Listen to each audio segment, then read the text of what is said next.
You drop the soap in the shower. Is there a big Yeah, commotion? I mean, look, if you drop the soap in the shower, you've seen it on the movies before. You've heard the jokes. I mean, I certainly have. I know Joe has. But you've seen it even if you've never been locked up. You've seen it and you've heard it. Yeah, I mean, if you drop the soap, this is a fatal mistake, ladies and gentlemen. If you drop the soap, you're gonna get it.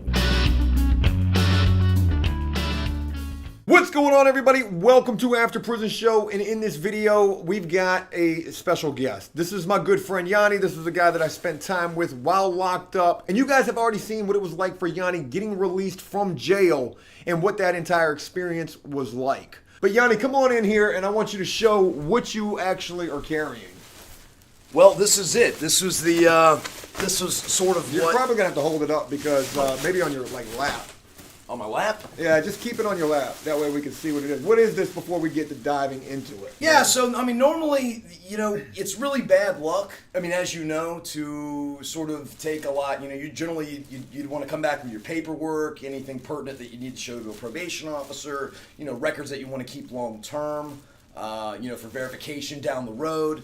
But in this particular situation, I think we touched upon it earlier, this is the result of me thinking that I was possibly going to another jail. Right. I'm possibly going to another jail. So I had a few other items in addition to the paperwork because I thought, well, I might be going over to, say, the Portsmouth City Jail for a couple of months. It turns out I was released, and now I'm here talking to you. When you're released from jail, you don't want to bring anything home with you except for, the paperwork, like you said, because it's almost like bad karma, right? It is. It's bad juju.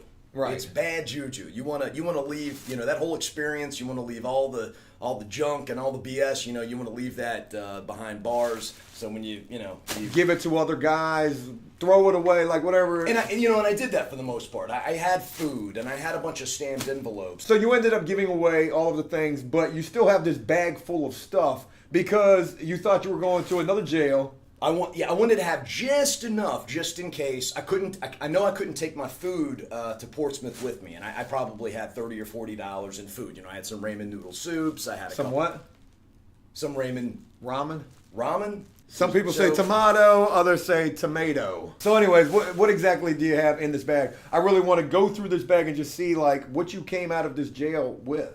It was just enough for me to get by. If I had to go to Portsmouth, I'd have, generally jails are cold.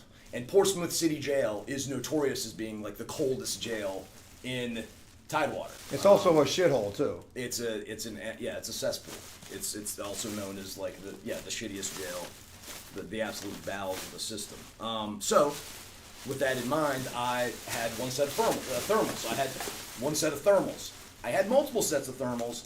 I gave those away that I wanted to make sure that I kept at least one pair. This bag is tough to handle. It's like a drunken midget. You can put it on the ground now. We can just dig out of the bag. All right.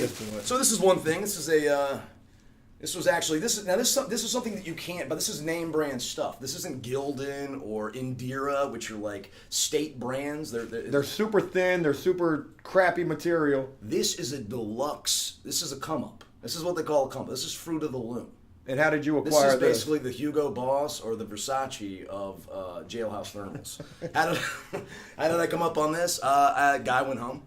And he had before he went home, his name was Rob, whatever. But before he hit the door, he wanted to eat a couple of soups, so I gave him 2 ramen noodle soups for this XX thermal. I mean, it still has the initials from right. That's what I was going to talk about. RH. Yeah, and let's talk about why there's even initials there in the first place. Well, because this is a high theft item. I mean, you got to understand, Joe. This is in the system. I believe this is $8. This was $8 if it was Indira or Gildan, right, which are garbage brands. This is Fruit of the Loom, so this is probably a $20 item if it was brand new in the jail. So yeah, I mean, it's if anybody can get their hot little hands on a little number like this. They're gonna take it to the house. They're gonna keep it. They're gonna put their name on it. They're gonna put their initials on it. So when you try to make that play and go in their bag and say, "Hey, look, mother, somebody got my thermal. I'm gonna have to get that back. And if I don't get that back, then I'm gonna get something else." So I don't have to cross that bridge, and nobody else does either. Got the initials already in place. Awesome. So you got some thermals in there to keep warm because jail is a cold place. No matter where you're at, they always keep the temperature low, supposedly to keep what, bacteria and germs down. That's their story. Or I to think it's just torture. Yeah, or it's torture. So what else is in here? All right, so we'll just stick with the clothing items, get those out of the way. This is also a premium item. I mentioned before how hot Fruit of the Loom is in the system. Again, come up. You've got some purple Taduntadons. Purple Taduntadons. Yeah, these were also hand-me-downs. These were not the boxers that I wore in jail. But that's what happens when you're in there. You accumulate stuff as you go because, like a Boy Scout, you gotta be prepared. And it's crazy to just think about how valuable clothing items are while locked up. It's almost like living in the end of days. Anything that you come upon, you really want to hold on to it because you just never know when it's going to be important, valuable, or essential. That's absolutely true because, especially where I was at in the jail, the only way that I can wash clothes is in the sink or in the toilet. Right. And it's a pain in the ass. I mean, you have to. It's a process. It's like an hour and a half. You got to clog the sink. You gotta.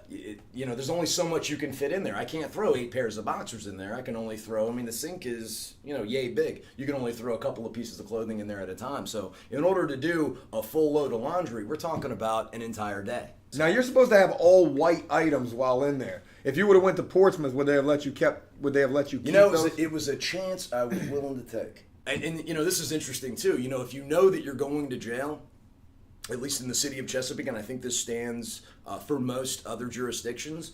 Let's say you go for sentencing, and you're going to get locked up. You're going to do 3 months. You're going to do 3 weeks. You're going to do 3 years.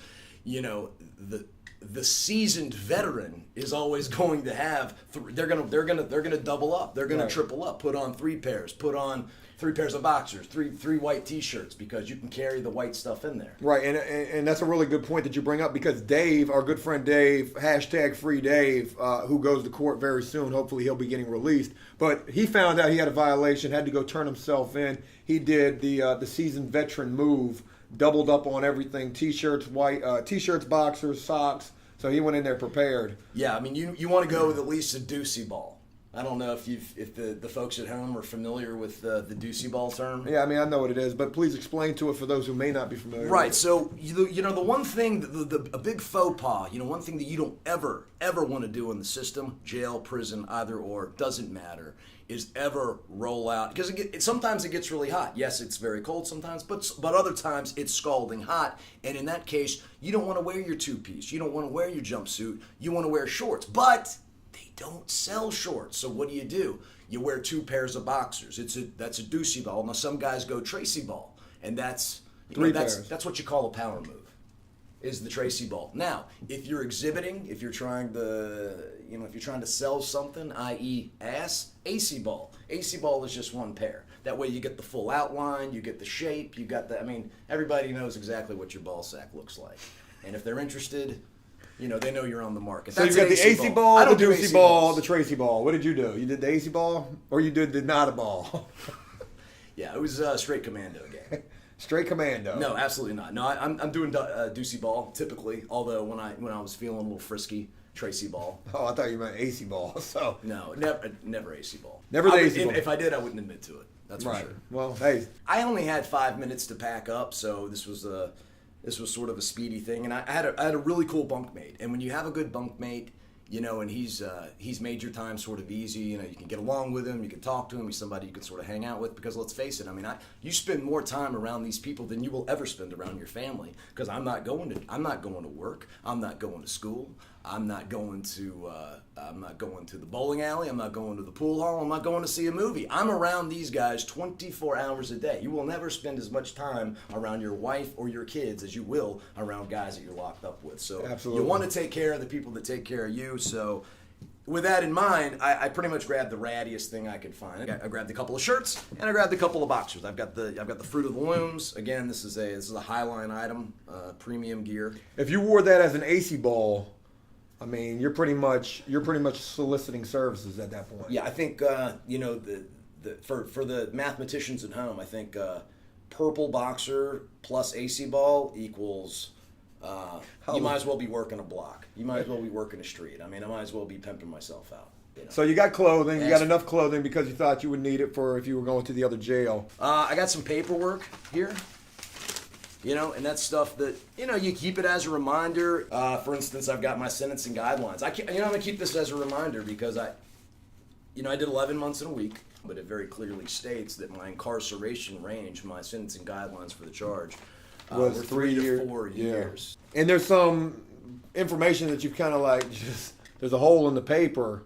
Was that you trying to scratch out your name or any kind of information because maybe somebody could get their hands on your case or anything like that?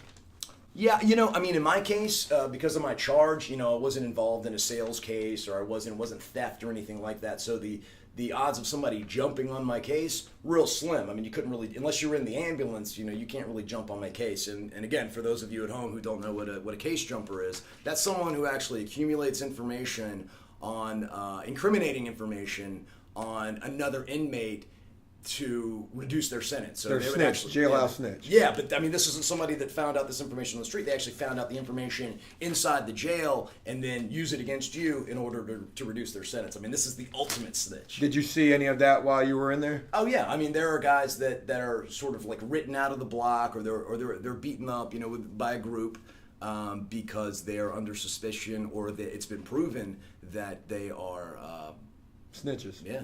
Wow. Yeah. I mean, They're yeah, you case will jumpers. definitely see that.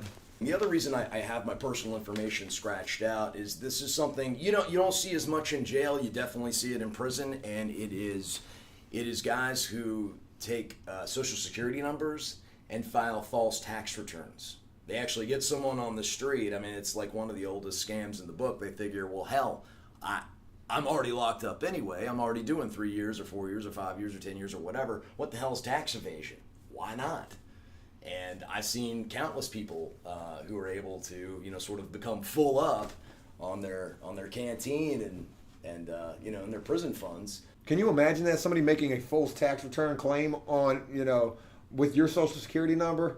I can. I mean, I can't imagine it because that's precisely why I scratched it out. Yeah, And it well, really is. I mean, but that's just crazy to think about that there's prisoners in prison who will go to any length just to do like the craziest shit, to file a false tax return just to be able to order some Zoom Zooms and Wham Whams. I think that's pretty ridiculous. Yeah, but I mean, we're not talking just Zoom Zooms and Wham Whams, and we're talking about, chili soups. We're talking about hot vegetable.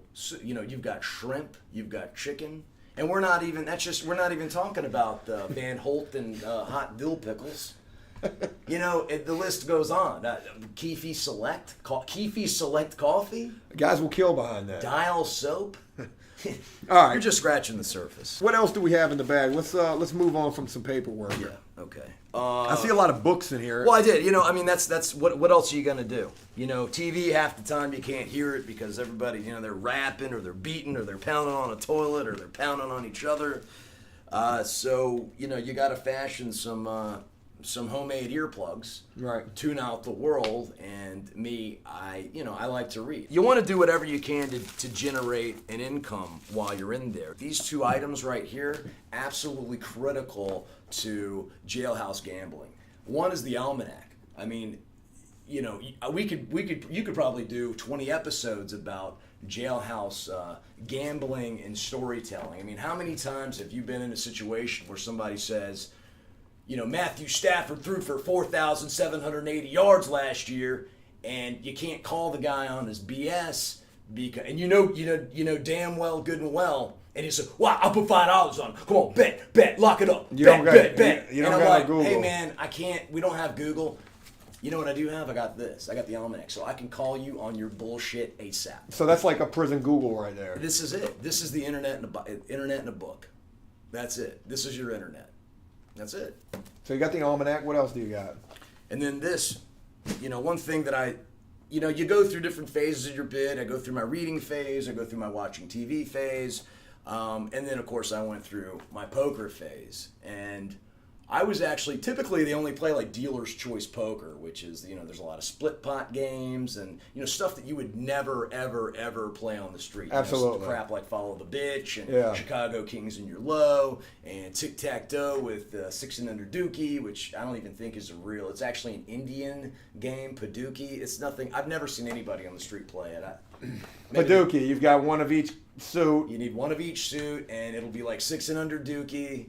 You could have double face Dookie, so you need 4 cards that are under 6, all different suits with 2 faces. And a lot of the reasons for these, so many types of prison poker, my God, that's a video idea right there. Yeah. We should actually play prison poker.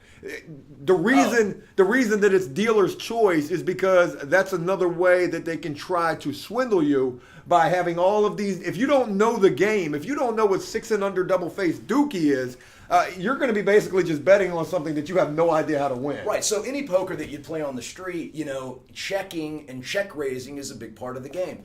Because of the deceitful nature of the check raise, in most jailhouse poker games, it's outlawed. You can't check raise. And in fact, a lot of times they'll load up on the stipulations. For instance, the Dookie's got to be 6 and under. The poker has to be boat or better.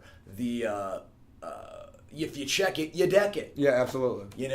Pairs and faces kill your hand in Dookie. Must bet. Must bet. Matched pot at the end. Yeah. I mean, the list goes on and on and on. And again, you hit the nail on the head. It's all designed To try to trick create you. so many rules and regulations prior to the game. You forget about it, and you end up cutting your own throat. Yeah. The other guy gets the pot, and the next thing you know, you're trying to kill each other. We definitely need to do a video about prison poker. That's going to be a great video idea. And the second thing is, you probably don't know who this person is, but I'm gonna show you a couple of videos about this guy. You are legitimately the prison Philip DeFranco. That's exactly. Do you get that vibe from him, Cody? When you listen to him talk, sometimes he almost sounds like Philip DeFranco. Who is Philip DeFranco? He's a major YouTuber, huge YouTuber. I mean, you'll like him when you see him. Okay. You'll like him. So let's look at some other. You're talking about Phil DeFranco. Yeah. Yeah, never heard of him. You motherfucker. Just pull all these books out because obviously you got a lot of books in here. A lot of books. Yeah, so we'll tear through them real quick. Like I said, I have very, sort of esoteric tastes. They're very specific. Now let me ask you something else real quick, and I don't Sure. mean to cut you off, but with all these books that are just sitting in your lap right there, and with the fact that you like to work out while locked up, did you use these books Yes. to work out? Yeah, absolutely. So talk about what you would do with these in relation to your workout. Okay, so we're all issued a bag when we come into the system. What kind of bag? It's a bag for your like toiletry items, your your clothing. So it's like a net bag, like a laundry bag. It's not a net bag. I guess they've changed it since then. It used to be a bin. Right, yeah, Probably when a you were there, it was a little little gray bin. plastic bin. Yeah. It's not a plastic bin anymore. It's like it's a plastic bag with like nylon webbing. Yeah, I know what to you're talking sort of about. reinforce it. There's a Velcro. It's clear, see-through. It's clear, so it's easy to search and sort of for shakedown, so you're not concealing hooch or shanks or dead body. So what you do is you load up the books. You load the books up into the bag. Get as much weight as you possibly can, and you'll take a sheet, rip the sheet up, and tie it on either end. There's a strap on either end of the bag. Tie that up. And then wrap it up kind of like you would like a parcel or a package. You generally want 3 or 4 good pieces of sheet to kind of keep it tight, and so the books aren't all sliding to the left and right and all that good stuff. And then now you've got a workout bag. I mean, And what would you do with it? You would curl it? What else would you do? Yeah, I can do curls. I do overhead presses. I do Shrugs? I do shrugs. I do rows. Like upright rows. I do like a kettlebell swing. Yeah. And if you could even load enough of it, if you can get 2 bags, you clean up. You clean up every night. Every night at around 8 o'clock now, they give you a mop bucket, they give you a broom, and they give you an hour to clean up the block. So I'd unscrew the broom. You unscrew the broom handle. So now you got a long handle. You get 2 bags that are sort of equally distributed in terms of weight. Put them on either side, and now you can bench Right. a little bit, or you could squat a little bit. Would guys do that? Would they use the cleaning supplies to make like a bench? I mean, I would do it. And Right. then generally, I was the guy that held the bag. So if anybody wanted to work out, you were using my books because, you're only issued 1 bag, and they shake down periodically. So there's no extra bags in there. That's something that, when you leave, you got to give them the bag. I mean, they're not going to let you walk out the door without the bag. So there are no extra bags. So in order for you to make a workout bag, I had to use my own bag and then put the rest of my crap and stash it in. Like there's a little cubby. I grabbed this stuff. This is actually unopened. This is worth $2 in the system. So that could be a buy-in, or that could be two shots at a NASCAR pool. Generally it's $1 to play. This would get you 2 plays. Okay, so you got this bar dial soap, which is pretty much priceless. Any kind of hygiene item is definitely going to be priceless. Oh, absolutely. I mean, this is critical to your aroma. I mean, if you don't want to smell like dumpster juice, then yeah, you're going to need to clean. You're going to need to wash that ass. So I made sure that I had enough stuff to sort of get me started in Portsmouth. What is this? I don't know. It looks like, I guess, Aussie shampoo. This is Softy. Good luck finding this in a store. I don't think this is really fit for public use. This is like strictly convicts only. If anybody... It says 3-in-1, so I mean, obviously it's got some multiple purposes right there. Right, what's the 3 things? I mean, there's conditioning, there's shampooing. Oh, it's 3-in-1. It's honey, aloe, vitamin E. So triple action. Revive, detangle, restore. We should do a commercial about commissary. Do you see this hairline? It looks like it's receding, deteriorating, and completely bare. And I don't know what I can say for restoring, but okay. So you got some shampoo, some soap. What else? This is a premium item. Yeah, I've got some toothpaste, some deo. Oh, this is very interesting right here. Usually in jail, in prisons, they don't sell. You're probably wondering, well, there's so much testosterone in there. Why in the world does this guy have a pink deodorant? Freaking pink bar of deodorant. I mean, and it even says, if you look right there, it says Power Up for Women. Yeah.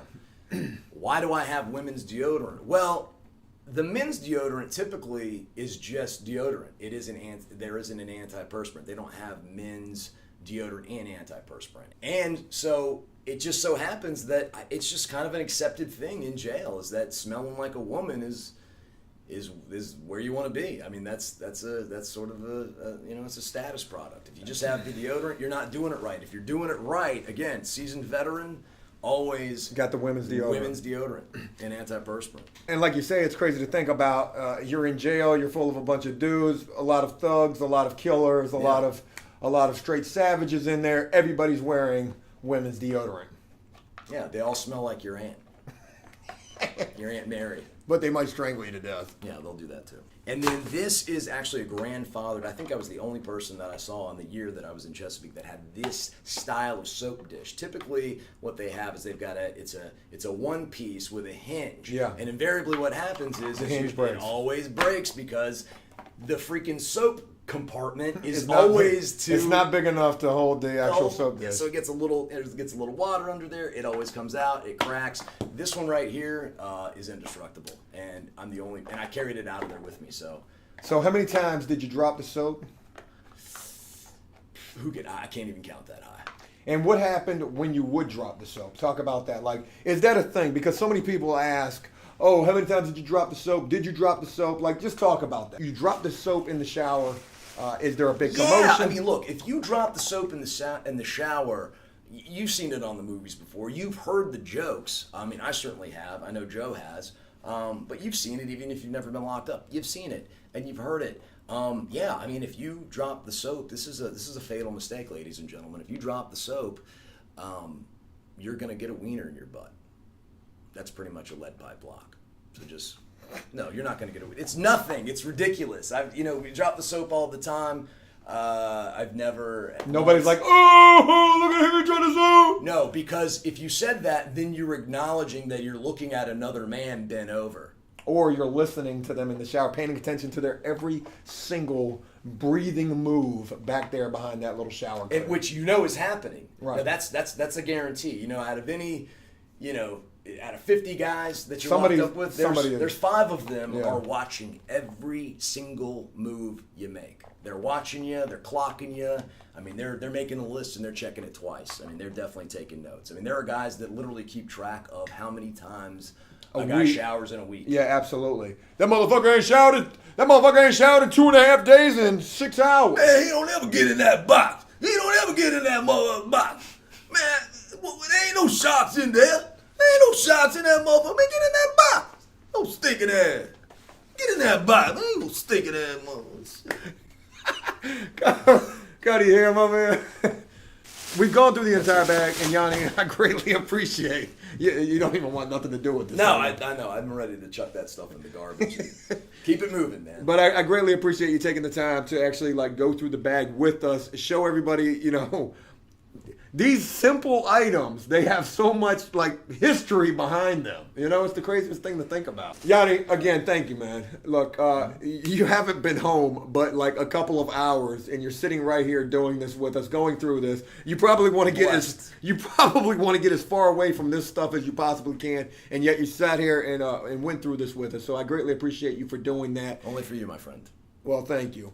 Hey, look, that's it. I hope you enjoyed this video, and if you did so, please leave a like and a comment, especially for Yonni taking the time to do this with us, letting me know exactly what you thought about this video. As always, until next time, enjoy life, the free world, never take a moment for granted, nor ever end up in a situation where you have to come out of that situation with a bag full of as much shit as you have, unfortunately, and make the most of every day. Peace!